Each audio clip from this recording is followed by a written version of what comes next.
Apa yang akan kau lakukan jika diberi pilihan, mengorbankan orang tersayang demi kerajaan, atau mati sebagai pecundang? Griffith memilih, dan dunia Berserk tak pernah lagi sama. Beranikah kamu menghakiminya?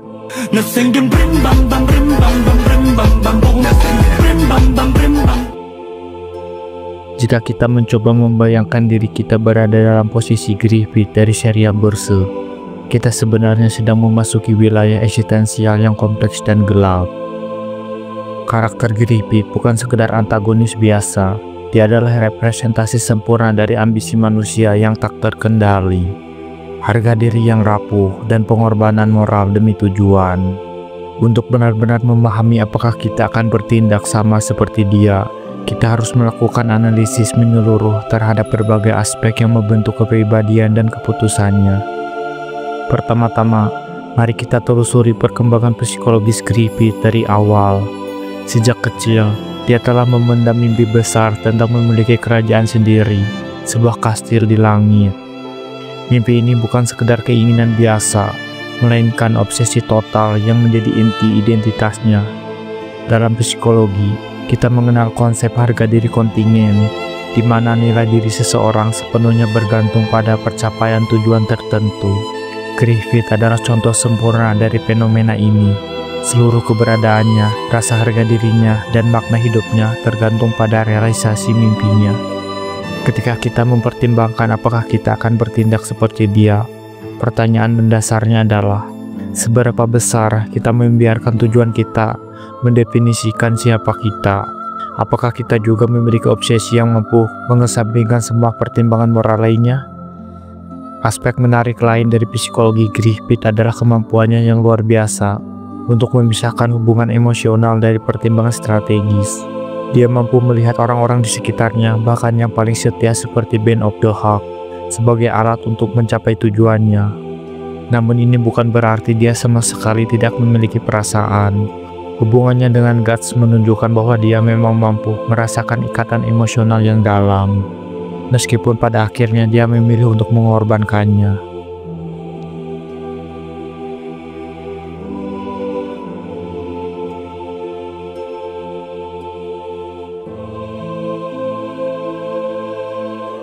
Ini membawa kita pada pertanyaan filosofis yang dalam. Apakah Griffith pada dasarnya jahat? Atau apakah dia korban dari sistem nilai yang dia ciptakan sendiri? Dalam konteks ini, kita bisa melihat paralel dengan banyak pemimpin dunia nyata yang melakukan kekejaman demi tujuan yang lebih besar. Puncak perkembangan karakter Griffith terjadi setelah penyiksaan yang dia alami. Di titik ini, kita melihat transformasi radikal dari seorang pemimpin karismatik menjadi sosok yang sepenuhnya kehilangan kemanusiaannya. Penyiksaan fisik dan psikologis yang dia alami tidak hanya merusak tubuhnya, tetapi juga menghancurkan harga dirinya sebagai seseorang yang layak memiliki mimpi besar. Dalam keadaan putus asa inilah, dia membuat pilihan untuk menerima tawaran Godhand. Di sini, kita dihadapkan pada pertanyaan moral yang sulit. Seberapa besar tekanan yang bisa membuat seseorang meninggalkan prinsip moralnya? Jika kita berada dalam posisi yang serupa, tubuh hancur, mimpi hancur, harga diri hancur, apakah kita akan memiliki kekuatan untuk menolak tawaran yang memberi kita segalanya dengan harga pengorbanan orang lain? Keputusan Griffith untuk mengorbankan Band of the Hawk dalam ritual Eclipse adalah momen yang paling kontroversial dalam analisis karakter ini. Dari perspektif psikologi moral, ini bisa dilihat sebagai contoh ekstrim dari dehumanisasi instrumental. Proses di mana orang lain dilihat semata-mata sebagai alat untuk mencapai tujuan.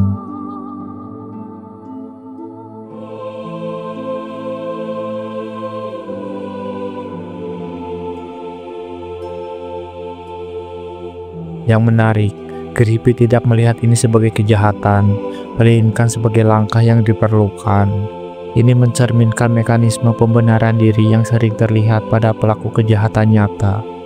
Mereka menciptakan narasi di mana tindakan buruk dibenarkan oleh tujuan mulia. Jika kita mempertimbangkan situasi ini secara serius, kita harus bertanya pada diri sendiri, seberapa mudah kita bisa menipu diri sendiri untuk membenarkan tindakan yang sebenarnya kita tahu salah.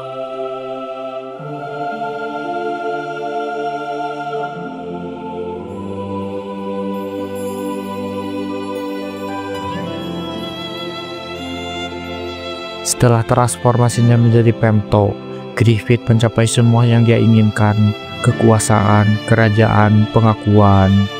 Namun pertanyaan krusialnya adalah, apakah ini benar-benar yang dia inginkan?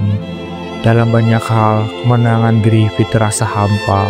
Dia mendapatkan segalanya, tetapi kehilangan sebuah hubungan manusiawi yang pernah memberinya makna. Ini mengingatkan kita pada paradok Faustian. Ketika kita mendapatkan apa yang kita pikir kita inginkan, seringkali kita menemukan bahwa itu bukanlah apa yang benar-benar kita butuhkan.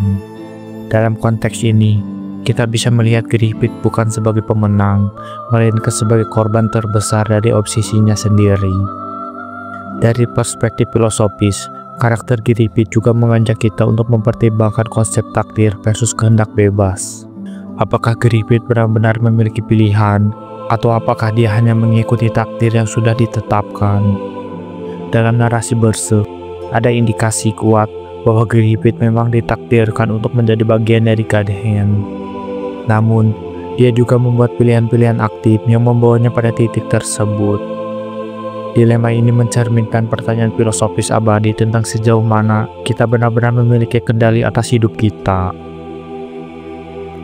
Jika kita menerima bahwa Griffith memang ditakdirkan untuk menjadi seperti itu, apakah itu membuat tindakannya lebih bisa dimaafkan?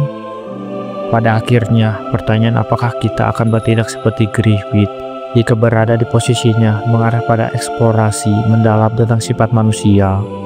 Griffith mewakili potensi kegelapan yang ada dalam diri setiap orang, kapasitas untuk mengorbankan moralitas demi ambisi pribadi. Dia juga menunjukkan bagaimana trauma dan tekanan ekstrim dapat mendistorsi penilaian moral seseorang.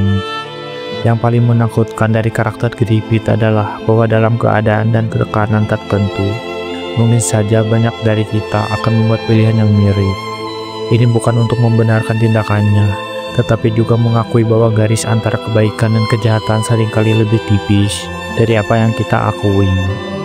Pelajaran terbesar yang bisa kita ambil dari karakter Griffith adalah pentingnya menjaga keseimbangan antara ambisi dan moralitas, antara tujuan dan kemanusiaan. Kisahnya memperingatkan kita tentang bahaya membiarkan satu aspek hidup paling mulia mendominasi segalanya hingga kita kehilangan diri kita yang sebenarnya.